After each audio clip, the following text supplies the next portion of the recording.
கண்ணுக்கும் மனத்திற்கும் ஒளி மிகவும் அவசியம். கண்ணில் காணும் காட்சிகள் தெளிவாக தெரியவும், மனதில் தோன்றும் எண்ணங்கள் தெளிவுறவும் ஒளி தேவைதானே? மாணவர்களின் வாழ்க்கையில் ஒளியாக விளங்கும் தமிழ் ஆசிரியர்கள் குறித்த பெருமைகளையும் சிறப்புகளையும் எடுத்தியம்பும் வகையில் அமைந்துள்ள ஒளி நூல் வெளியீட்டு விழா இனிதே தொடர உள்ளது. அதன் தொடக்கமாக அறிஞர் பெருமக்களை மேடையில் அமருமாறு அன்புடன் தமிழறிஞர் முனைவர் சுபா தின்னப்பனார் ஐயா அவர்கள். நிகழ்ச்சி இடையூறு இல்லாமல் இயல்பாக நடக்க வேண்டும் என்ற நோக்கில் அறிஞர் பெருமக்களை முதலில் சிறப்பிக்க விரும்புகிறோம்.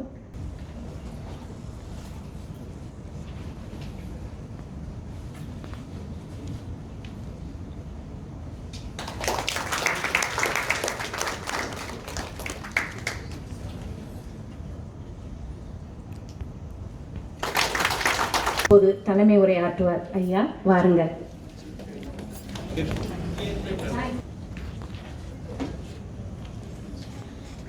ஒளி நூல் வெளியீட்டிற்கு வந்திருக்கின்ற தமிழ் அன்பர்களே, நண்பர்களே, ஒளி நூல் ஆசிரியர் திருமிகு சுந்தரராஜ் அவர்களே, 3 ஆண்டுகளுக்கு பிறகு இப்பொழுதுதான் நான் ஒரு கூட்டத்தில் தலைமை வகிக்கின்ற தகுதியை பெற்றிருக்கிறேன்.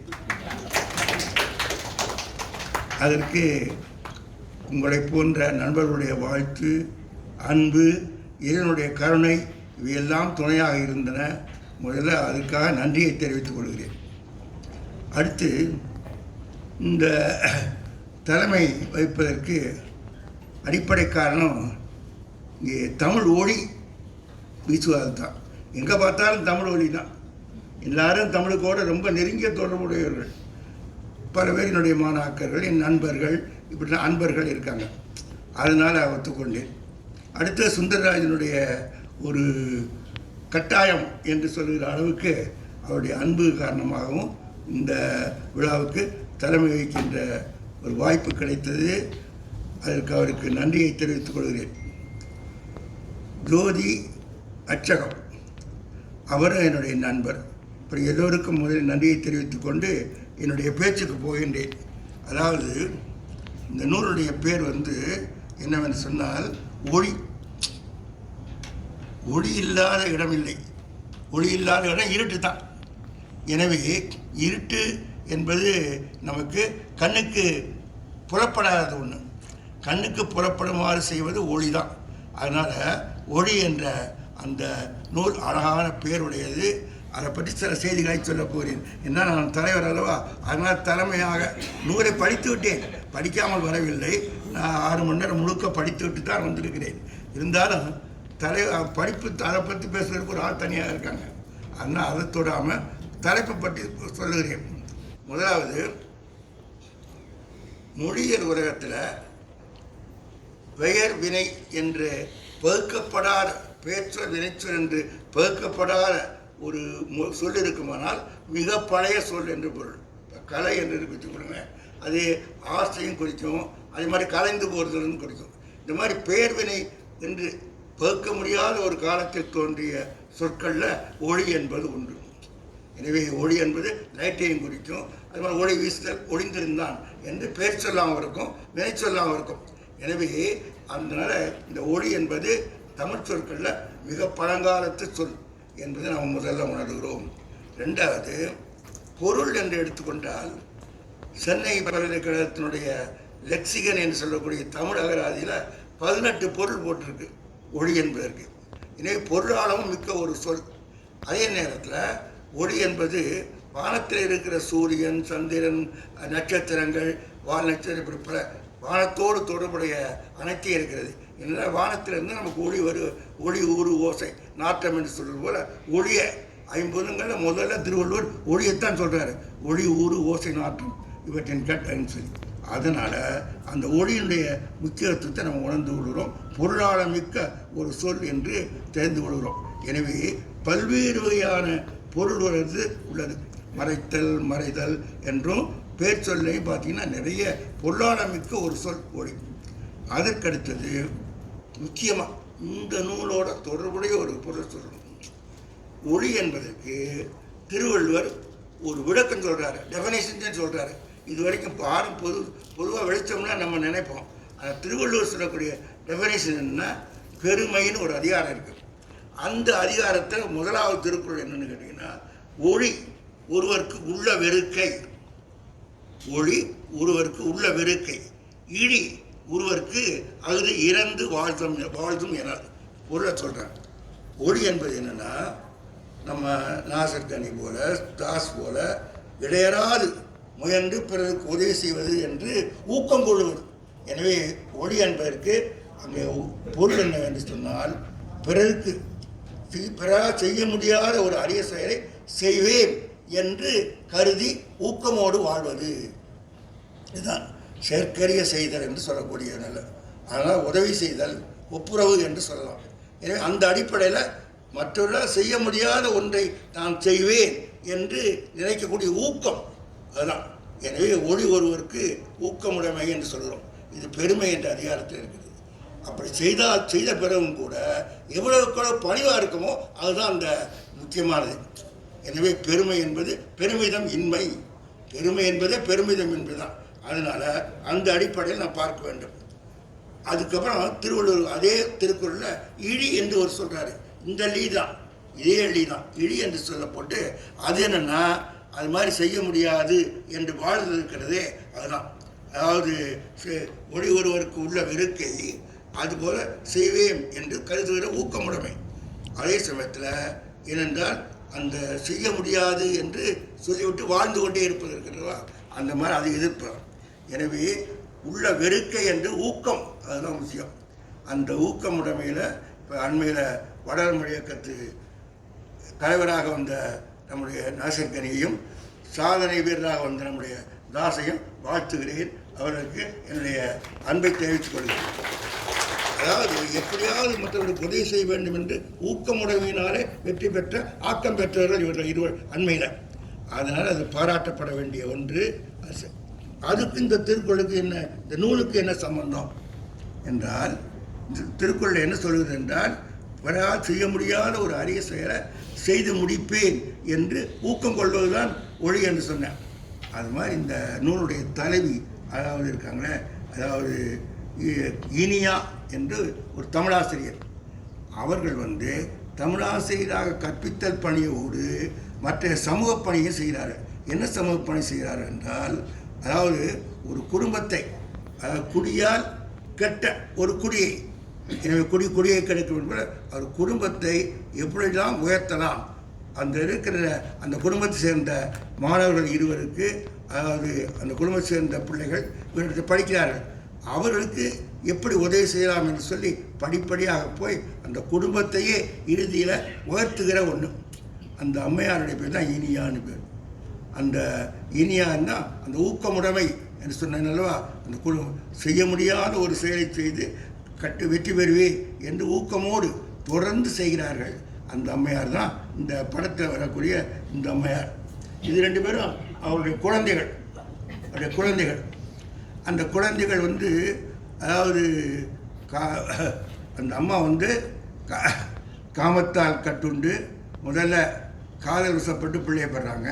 பிறகு காமத்தால் கட்டுண்டு இன்னொரு பிள்ளையை பெறாங்க. ரெண்டு பிள்ளையும் காப்பாற்ற வேண்டும் என்று முனைப்பாக இருக்கிறார்கள். ஆனால் மறுபடியும் ஒரு திருமணம் செய்ய வேண்டிய நிறைவேறும். இப்படி ஒற்றை குடும்பம் சிங்கப்பூரில் இருக்கு பாருங்க, அந்த ஒற்றை குடும்பத்தை படம் பிடித்து காட்டுகிறார். அதுதான் இந்த நூலுடைய பின்னே வரக்கூடிய அடிப்படைக்கு ஆதாரமாக இருக்கின்ற ஒரு செய்தியை விரிவாக விளக்குகின்றார். அது மாதிரி அந்த அம்மா இப்படி கெட்டு பிறகு அவர்களுக்கு உதவி செய்ததற்காக அந்த இனியா என்ற தமிழாசிரியர் வருகிறார். எனவே பிறரால் செய்ய முடியாத ஒரு அரிய செயலை தான் செய்வேன் என்று ஊக்கமோடு வாழ்வதுதான் ஒளி. அதே சமயத்தில் அந்த அம்மாவுக்கு பெருமிதமின்மை, அதாவது நான் செஞ்சுட்டேன்னு ஆற்றி சொல்லக்கூட இல்லை. இப்படி அடக்கமாக இருந்து ஆற்றலோடு ஒரு குடும்பத்தை படிப்படியாக உயர்த்துகிற ஒரு வாழ்க்கையைத்தான் இந்த ஒளி என்ற நூல் சொல்கிறது. இதில் சுந்தரராஜ் என்ன சொல்கிறாருன்னா, அவர் தமிழாசிரியராக இருந்த காரணத்தால் தமிழாசிரியர்களுக்கு தமிழ் பயிற்றுவிப்பது மட்டும் பொறுப்பல்ல, அதை தவிர சமூகத்துக்கு பணி செய்வதும் அவருடைய கடமை, அதுவும் தமிழ் சமூகத்துக்கு பணி செய்வதும் அவருடைய கடமை என்பதை நன்றாக வலியுறுத்தி இருக்கிறார். ஒரு நல்ல நூல். அந்த நூலை தான் அந்த திருக்குறளுக்கும் இந்த நூலுக்கும் ஒரு தொடர்பு இருக்கிறது என்பதை நான் சொல்ல விரும்புகிறேன். அதுபோல் இது எந்த அதிகாரத்தில் இருக்குன்னா பெருமை என்ற அதிகாரத்தில் இருக்கு. இந்த பெருமை என்பது பெருமிதமின்மை, பெருமை என்பது செருக்கின்மை, எல்லாருக்கும் நன்றாம் பணிதல், அந்த பணிவு தான். அது மாதிரி இந்த இனியா என்ற அந்த அம்மையார் பணிவோடு இந்த குடும்பத்தை படிப்படியாக உயர்த்தி ஒரு நல்ல நிலைக்கு கொண்டு வந்து இறுதி செல்வ நிலைக்கு கொண்டு வந்து நிறுத்துகிறார். அதனால் இந்த இதுக்கு வந்து ஒளி என்று பெயர் வைத்திருக்கிறார். தலைப்பு திருவள்ளுவர் சொல்கிற கோட்பாட்டுக்கு பொருத்தமாக இருக்கிறது என்று நினைக்கிறேன். அதற்கடுத்தது நூல் வெளியீட்டாளர் ஜோதி. ஜோதியே சுடரே சூழொளி விளக்கு என்று திருவாசகம் எனக்கு நினைவு வந்துச்சு. ஜோதியே சுடரே சூழொளி விளக்கு என்று திருவாசகத்தில் வருது. அது அந்த ஜோதி இந்த சுடராகிய ஒளி நூல் வழுவதற்கு ரொம்ப உதவி செய்திருக்கார். இப்போ நம்ம ஜோதி இந்த ஊரில் அச்சகம் திறந்தது பலருக்கு நன்மை. கோயில்களில் மலர்கள் வெளியிடுவதெல்லாம் இவருடைய அச்சகத்தில் தான் வெளியிடுறாங்க. நண்பர்கள் பலரும் நூல் வெளியிடுவதற்கு இவரை நாடுகிறார்கள். இவருக்கு இருக்கிற தமிழ் பற்று காரணமாக நல்ல நூல்களை வெளியிட வேண்டும் என்ற வேட்கை இருக்கிறது. அவர் இந்து சபை தலைவராக இருக்கார். அதனால் நல்ல நூல்களை வெளியிட வேண்டும். அவருக்கு தமிழ் அன்பு இருக்குது. அதனால் எளிதாக மற்ற ஆசிரியரிடத்தில் கேட்டு இந்த நூலை வாங்கி வெளியீடு செய்கின்றார். அந்த அடிப்படையில் பார்த்தீர்களானால் நம்முடைய சுந்தரராஜ் அவரை தேர்ந்தெடுத்ததும் அவர் வெளியிடுவதும் இதற்கு பொருத்தமாக இருக்கிறது என்று நினைக்கிறேன். ஜோதியே அடுத்த சுடரே, ஜோதியே சுடரே சூழொளி விளக்கே. சூழொளி ஒளி தான் இந்த நூல் விளக்கு. ஜோதி தான் இதுக்கு காரணம். எனவே ஜோதியே சுடர் வருவதற்கு காரணம் ஜோதி. அதுக்கப்புறம் அவர் அவர் சார்ந்த சபை இருக்கிறதே, அது வள்ளலாருடைய அருட்பெருஞ்சோதி தனிப்பெருங்கருணை என்று ஜோதியை பற்றிய செயல்களை வெளியிட்டு கொண்டே இருக்கிறது. அந்த அடிப்படையில் அவர் அச்சகமத்தையும் ஜோதி என்று வைத்திருக்கிறார். அதிலிருந்து அந்த சுடர் தான் அந்த ஒளி என்ற இந்த நூல். எனவே அவருக்கு என்னுடைய பாராட்டை தெரிவித்துக் கொள்கிறேன். அடுத்து இந்த நூல் வெளியீடு ஒரு முக்கியமான ஒரு குறிப்பை சொல்கிறது. நம்முடைய தமிழாசிரியராக இருக்கிறார்களே அவர்கள் முதல்ல தங்கராஜு நிறைய நூல் வெளியிட்டார். அதன் பிறகு சுந்தரராஜா நிறைய நூல் வெளியிட்டிருக்கிறாரு. அதன் பிறகு நம்ம என்ன சாமி கண்ணு, அதுபோல் இவரும் வாழ்க்கை நூல்கள் கவிதைகள்லாம் எழுதினார். இப்போ ஓய்வு இல்லாதனால அதையும் விட்டுட்டார். இனி இப்படி விரல் விட்டு எண்ணக்கூடிய நிலையில் தான் தமிழாசிரியர் நூல்கள் எழுதினார்கள், சிறுகதையோ பெருகதை. அதனால் அவர்கள் வெளிநாட்டிலிருந்து தமிழ்நாட்டுக்கு வந்தவர்கள் எழுதினார்கள், அவரெல்லாம் போய்விட்டார்கள். இப்படி சிங்கப்பூரில் இருக்கிறவர் தமிழாசிரியர்கள் தங்களுடைய வாழ்க்கை வரலாற்றையாக சாமி கண்ணு போல வாழ்க்கை வரலாற்றையாவது நூலாக வெளியிட வேண்டும். அதுபோல் நிறைய படைப்பு இலக்கிய நூல்களில் அவர் ஈடுபட வேண்டும். படைப்பு இலக்கிய நூல்களில் ஈடுபட வேண்டுமென்றால் படைப்பு இலக்கிய நூல்களை படிக்க வேண்டும். யாராவது தமிழாசிரியர் நூல் படிக்கிறார்களா என்று கேட்டால் நாங்கள் எல்லாம் எண்ணி பார்க்க வேண்டியிருக்கிறது. எண்ணி பார்க்கணும்னா ரெண்டு அர்த்தம், கவுண்டிங் அண்ட் தென் திங்கிங். அது மாதிரி இருக்குது. எனவே அவர்களெல்லாம் நிறைய புத்தகங்களை படித்து நல்ல படைப்பு இலக்கியங்களை நம்ம தங்கராஜ் தான் முன்னோடி. அவர் மாதிரி நிறைய படைக்க வேண்டும். அவருடைய மகனார் என்னுடைய மாணவர் வேணுகோபால் இருக்கிறார். அதுபோல் நாசர் கானி வளர்த்தமிழ் இயக்கத்தினுடைய தலைவராக வந்திருக்கிறார். எனவே அவரெல்லாம் ஊக்கம் ஊட்டி நிறைய தமிழாசிரியர்களை நிறைய நூல்கள் எழுத்து செய்யுமாறு செய்ய வேண்டும் என்று கேட்டுக்கொள்கிறேன். எனவே இந்த வாய்ப்பை எனக்கு தந்த நண்பர் சுந்தரராஜ் அவர்களுக்கு என்னுடைய நன்றியை தெரிவித்துக் கொள்கிறேன். சுந்தரராஜ் அவர்கள் நன்றாக எதை செய்தாலும் செய்வனத்திருந்தே செய்ய வேண்டும் என்று விரும்புகின்றவர். அவருடைய நூல்களெல்லாம் தொகுத்து ஒரு பெருநூலாக படைப்புகளை எல்லாம் படைப்பு நூலாக பகிர்ந்திருக்கிறார். அவருடைய வரலாற்றையும் எழுதியிருக்கின்றார். எனவே அதெல்லாம் நானும் படித்திருக்கிறேன். நான் அதற்கு அணிந்துரை கொடுத்திருக்கிறேன். அந்த அடிப்படையில் அவர் இன்னும் பல நூல்களை ஆக்க வேண்டும். அதுவும் அவர் குறிப்பிட்டது போல புதினம் குறைவாக இருக்கிறது நாவல்கள். அதனால் அந்த நூல்களை எல்லாம் அந்த துறையை வளர்ப்பது. அவருடைய புத்தகங்களை நீங்கள் படித்தீர்களானால் நான் ஒன்று நோக்கினேன், எதனையும் கூர்மையாக பார்த்து அதனை வர்ணிப்பதில் அவர் வல்லவராக இருக்கிறார். சிறு சிறு செயல்களாக இருந்தாலும் சரி கூர்மையாக பார்த்து அதை வர்ணிப்பதில் வல்லவராக இருக்கிறார். அது ஒரு நல்ல நான் பார்த்த அவருடைய நூல்களிலே இருக்கிற ஒரு தனித்தன்மை என்று நான் நினைக்கிறேன். அவருக்கு என்னுடைய வாழ்த்துக்களை கூறிக்கொள்கிறேன். நன்றி, வணக்கம்.